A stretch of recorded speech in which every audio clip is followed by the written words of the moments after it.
शालीन जी के पास आते हैं। शालीन जी जैसा कि बताइए अभी उनकी 10th में पढ़ती है बच्ची, बेटा भी है, 2 बच्चों की माँ है और लगातार जो है अभी एक एडोलेसेंट और टीनेजर बच्चे के साथ वो डील कर रही हैं। तो किस तरह से आपको लग रहा है कि ये चीज़ें जो है इसकी ज़रूरत है? आज बहुत अहम फैसला सुप्रीम कोर्ट के द्वारा आया है और अब एक निजी अनुभव से मैं चाहती हूँ कि आप शेयर करें इसके नहीं होने का खामियाजा भी और जो है इसको किस तरह से इनकॉर्पोरेट किया जाए और इस तरह की समस्याओं को डील करते वक्त आप कैसे इससे पेश आती हैं? सबसे पहले तो माननीय सुप्रीम कोर्ट को बधाई कि उन्होंने इस बाबत एक ऐसा जजमेंट दिया जो एपिक कहा जा सकता है। आज से पहले इस तरह के बारे में सोचा नहीं गया था। पूरे वर्ल्ड फोरम के हिसाब से भी अगर आप इसको सोचें तो 2008 से ही इसके ऊपर बहुत ज्यादा रिसर्च की जा रही है अमेरिका और यूरोप में, और बहुत सारे लोगों ने पाया कि बाल यौन शोषण जो होता है उसको लेकर ज्यादातर देशों में कोई भी कानून का प्रावधान ही नहीं है। तो इस लिहाज से भी ये फैसला जो है ये मतलब वेलकम करने योग्य है। और शोषण जो होता है उसमें अधिकतर बच्चों को ये भी नहीं मालूम होता कि क्या सही है और क्या गलत है। तो सेक्स एजुकेशन को मैं बहुत इंपॉर्टेंट समझती हूँ इन सब चीजों के लिए। हमने इस पूरे टॉक शो की शुरुआत जो है एक फिल्म से करी, संजीव जी, और इसी दौर में एक और फिल्म आई है महाराज। उसमें ये दिखाया है कि कन्याओं को ये तक नहीं पता होता कि उनके साथ कुछ गलत हो रहा है।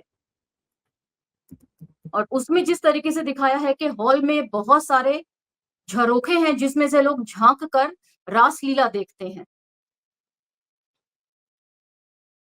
तो ये बिल्कुल सही है कि सिर्फ इस कंटेंट को प्रस्तुत करने वाले के साथ साथ इस कंटेंट को डाउनलोड करने वाले और देखने वाले भी अपराध की श्रेणी में अब आ गए हैं, जो आज से पहले कम से कम भारतीय संदर्भों में नहीं था।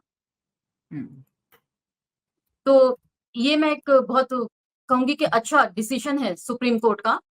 और इसी के हिसाब से अगर हम बात करें तो बच्चों में जो सेक्स एजुकेशन है उसको जरूर किया जाना चाहिए। वैसे तो आजकल काफी एडवांस हो गया है, बच्चों को जो है बहुत बचपन से ही, नर्सरी से ही आप देखिए गुड टच और बैड टच समझाया जाने लगा है।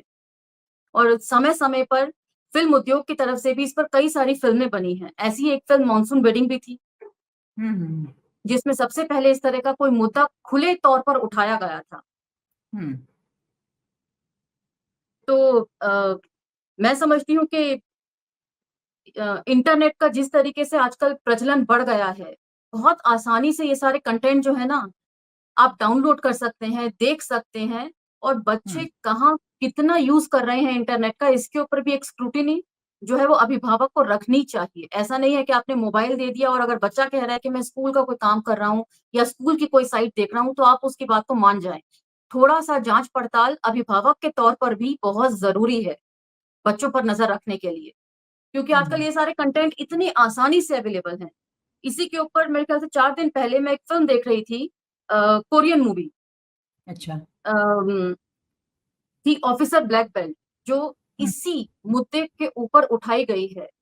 उसमें जो है अपराधी की मानसिकता के ऊपर भी बात की गई है कि एक व्यक्ति है जो तकरीबन इसी तरह के 15 मामलों में गिरफ्तार होता है, उस पर मुकदमा चलता है, 20 साल की उसको कैद होती है, बावजूद उसके उसकी मानसिकता में कोई बदलाव नहीं आता।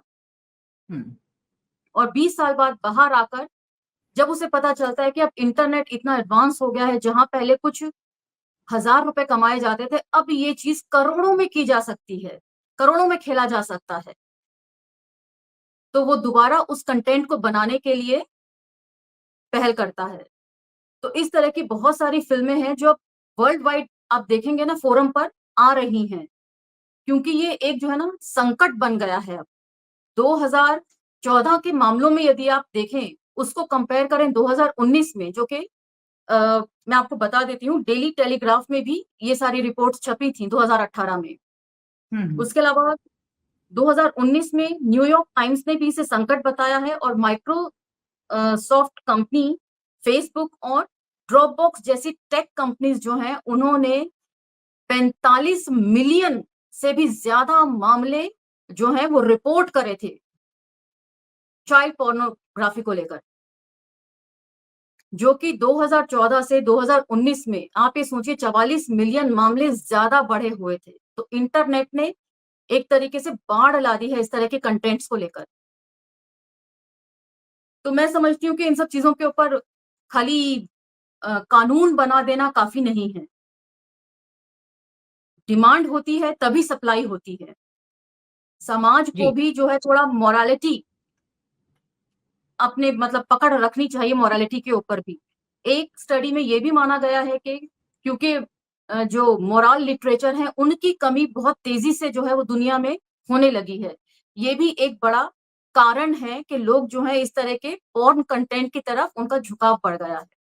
हुँ। तो इन सब चीज़ों जी। के ऊपर ही मुझे लगता है बातचीत होनी चाहिए। हुँ, हुँ, हुँ। मैंने थोड़ा-सा आपके पर्सनल अकाउंट से भी पूछा कि आप उस तरह से अगर एक होता है कि आप अपने बच्चों को किस तरह से ऐसे इश्यूज़ अगर आते हैं तो किस तरह से डील करते हैं? क्या क्या अगर उनके स्कूल में नहीं है, तो क्या आप ये डेलिबरेटली महसूस करते हैं कि घर में आपको ये ज़िम्मेदारी निभानी पड़ती है या फिर वो हाँ, गैप रह जाता है? वो गैप रह जाता है? बिल्कुल।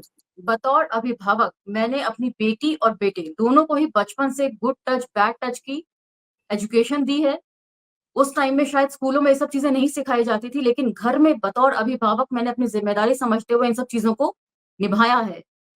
उसके साथ-साथ किस तरह का कंटेंट आपके लिए बना है, ऐज एप्रोप्रिएट चीज़ें क्या होती हैं, इन सब के लिए भी मैंने अपने बच्चों को बचपन से ही एजुकेट किया है।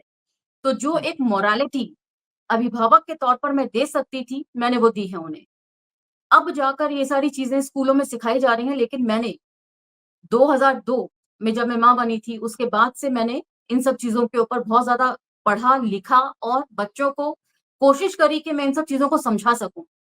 इन सब चीज़ों को लेकर बहुत ओपन माहौल मैंने बच्चों को दिया है, जहाँ आप बच्चों को डाँट कर चुप करा देते हैं, तो वहाँ जो है वहीं से गड़बड़ी होनी शुरू हो जाती है। अब जैसे बच्चे छोटे होते हैं, मेंस्ट्रुएशन के बारे में एड्स आते हैं, सैनिटरी नैपकिन्स के ऐड आते हैं, बच्चा उत्सुकतावश पूछ लेता है कि मम्मा ये क्या है?